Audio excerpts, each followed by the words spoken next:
Okay, so in our last video, we created some values and tones by layering more graphite and creating our shadows. So notice that I filled in the white part of the eye.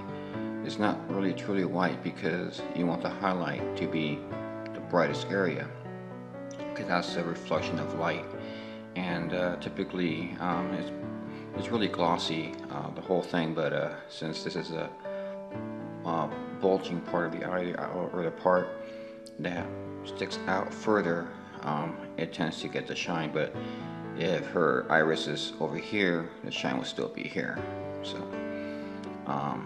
and also there's a lens that's covering the iris, so that creates another bulge, which tends to catch more of the reflections. But anyways, you can use one highlight, you can use two of them. Two is just more dramatic, that just means there's two light sources. So, but overall, the light is generally coming from above. So, what I've done earlier already is I created some details in the iris, and these are just markings that kind of are pretty random, but I've looked at a lot of details of the eyes, and what they all have in common is these all tend to be organic looking strands, so, or fibers, and some are darker than others, but as a general rule you want to kind of create them evenly spaced out. So that's what I'm doing right here.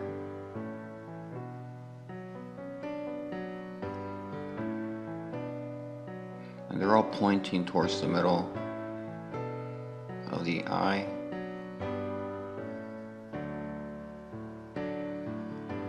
So it's more or less like a radial pattern.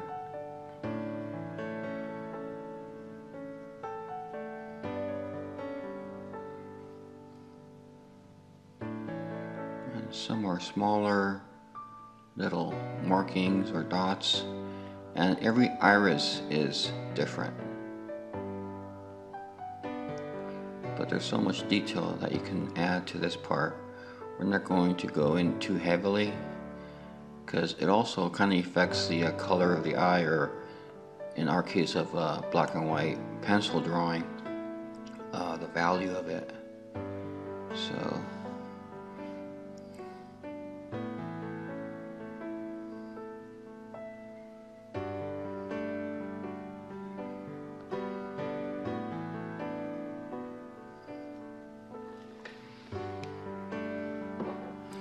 one thing I do want to do right now is I want to lighten up the white part of the eye. So I'm going to take my kneaded eraser, make a flat edge, and I'm just going to dab just where I want to. I'm not smudging it, I'm not moving it, I'm just going down and lifting. So down and lift, and it's very gentle. And that's enough pressure to pick up some of this graphite. This is the lightest erasing you can ever do with a kneaded eraser. Just dab and pick up.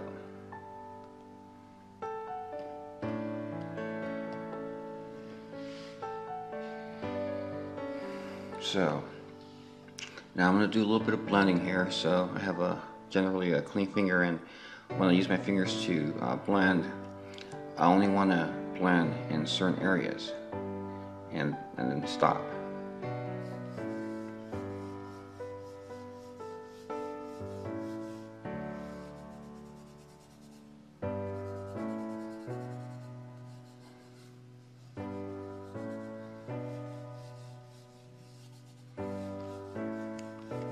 I'm not going too hard, just very lightly, and you can see I just picked up this much, and that's all I want to do. So it's time to clean my finger. Okay, so my finger's clean, time to go back to work. Using my HB pencil.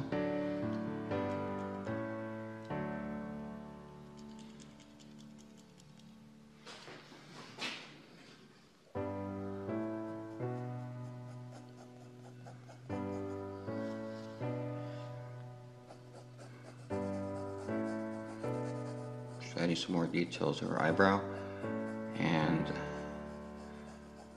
a lot of eyebrows have different patterns of hair, but I tend to notice that they start out going this way at the beginning of the brow, and then they kind of converge in the middle here, and then you have hairs going from below going this way, and hairs from above joining in. So I just tend to keep to this pattern, and it helps to create a more realistic looking eyebrow. Now the eyelashes, let's go ahead and start doing those. I'm going to use a bigger pencil. Okay, here what I have is a woodless graphite pencil, and these are kind of cool because there's no wood. The whole thing is graphite, and you can sharpen them with a regular pencil sharpener, and these are great for doing large strokes. As you can tell, you can really wear down the tip, and it just adds for a different effect. I don't want to use my mechanical pencil for the eyelashes because it would be too skinny. This is a very large eye drawing that we have here, as you can tell. So this is one of my bigger tips, and it's also an HB, so it's going to stay really dark. And what I want to do is the eyelashes on the eye, they don't go all in one direction. That's a common mistake a lot of artists do when they're starting out. So I did that myself. Eyelashes don't go in one direction. They actually come out at you. So we're looking at a three-dimensional eye on a piece of paper, but if it were a photograph, you would see the strands of eyelash going this way in this direction and going that way in this direction. So the ones on the right, of course, are going to go more to the right. The ones in the middle are going to go straight up because they're at the center of the curve, and the ones on the left are going to go to the left.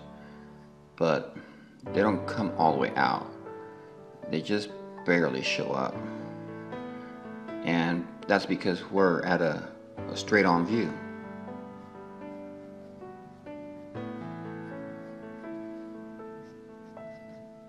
So I'm just going to create a few to show you.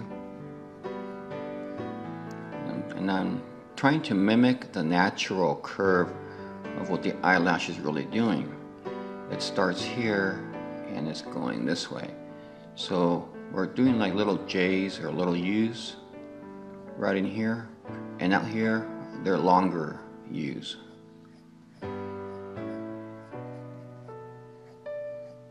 And they overlap.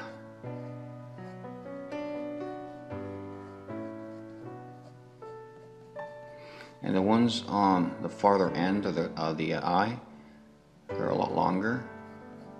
And that's either natural or due to makeup, mascara, that kind of stuff.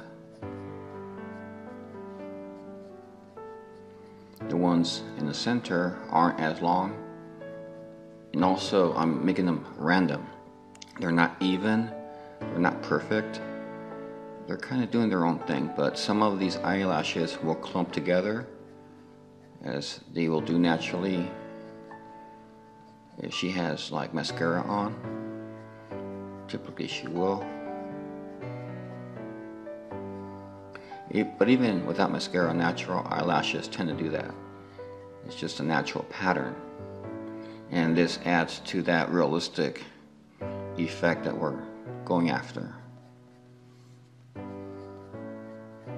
And you see how thick I can get these strokes because my tip of my pencil is almost flat. It's almost rounded. So it's going to help out with the bottom eyelashes. Now they're smaller and they're fewer. So what I tend to do, I tend to go really short and I spread them out even more.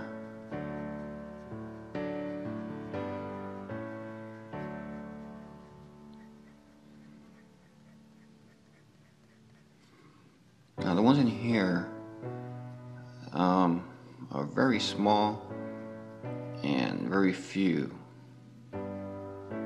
You want to start small first and then you can make them bigger if you want to. But typically the lower eyelashes are not as big as the upper ones.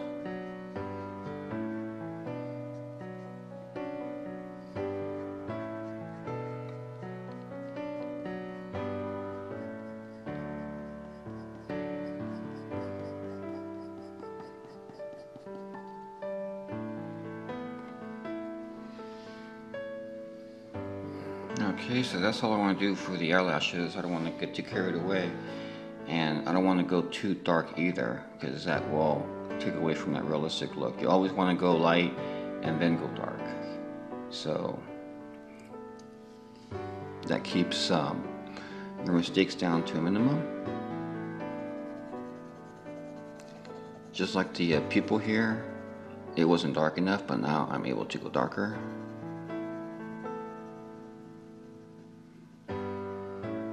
I'm just going to lift the paper because I think the light from the room is creating a shine because of the graphite. So, but this is what it really looks like here.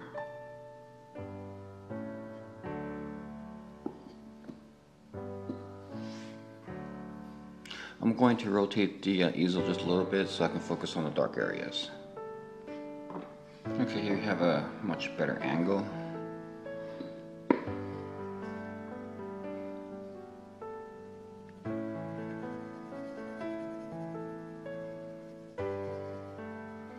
Now the pupil of the eye, this part, is the darkest area of the face. It's even darker than the eyelashes, but unless she has some really black, dark mascara, you don't have to be as dark. But this guy does. It just makes for a more dramatic looking eye.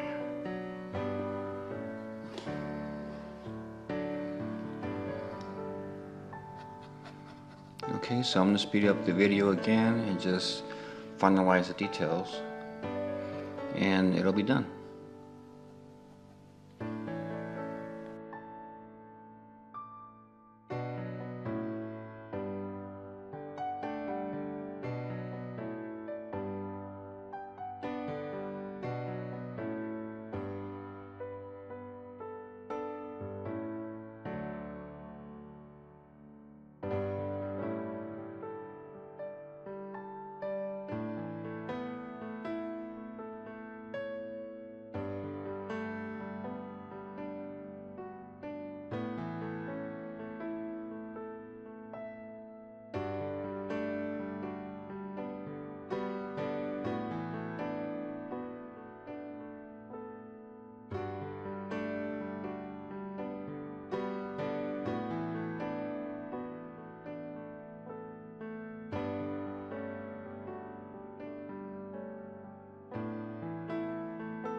Okay, so I had to adjust the camera one more time here.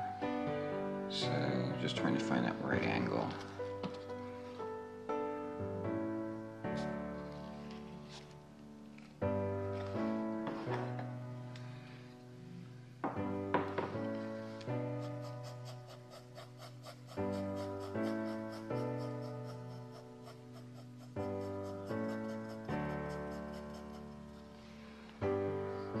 So at this point, our eye is pretty much done, and I switched over back to my 2H pencil, and I can even go on further. I can keep going with this drawing and just keep adding very fine layers or light layers of graphite over the drawing and really get my shading more perfect, more blended too.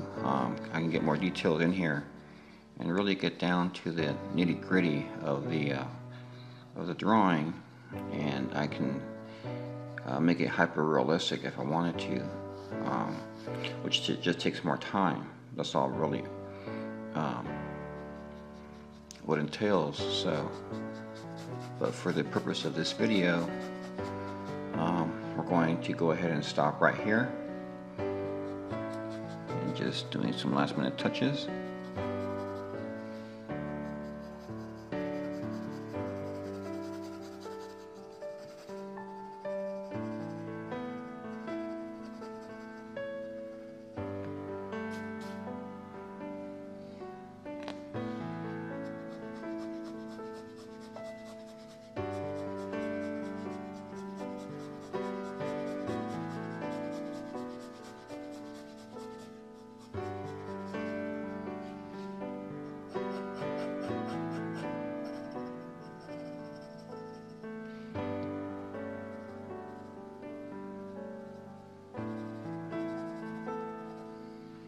So to recap, in order to make a drawing look really good, it pretty much can come down to just two things. The foundation, which is the structure of your drawing. If you can get things to be in the right place, that's the most important part. Just like when you're in architecture or engineering, you want to have your planning part down, and you want to be able to know where to place things. And once they're placed, then you can add the details on top of that.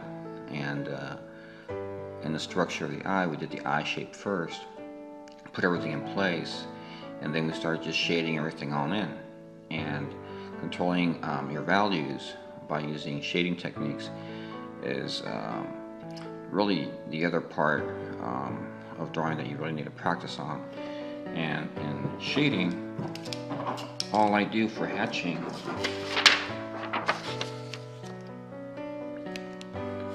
are simply quick, light strokes going in the same direction.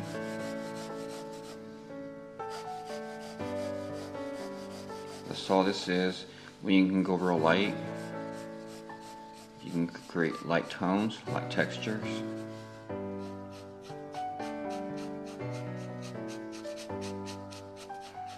And a lot of students will tend to just kind of randomly do that, and you really don't want to do that. You want to really control your stroke. Straight lines, tightly packed, close together. Then you can change direction.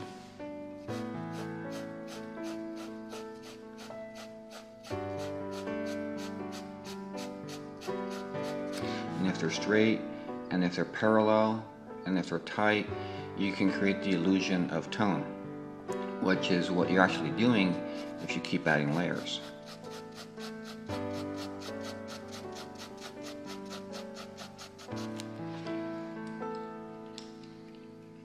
I'll demonstrate with my H pencil. This is the stuff that you want to practice.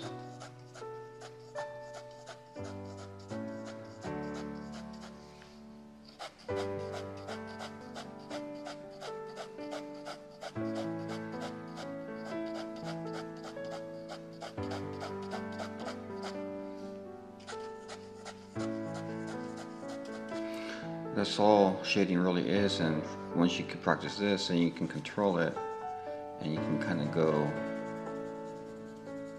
this way and start drawing a shape as you're shading. It just helps with your drawing methods a lot. It's just one technique, so that's what I'm using to create this drawing here. So here you have it. This is a final video on drawing a realistic eye. Hope you guys enjoyed it, and if you have any questions or comments, just go ahead and leave them down below, and don't forget to subscribe if you haven't yet. I have more videos coming, and hope to see you guys soon. Thanks for watching. Bye.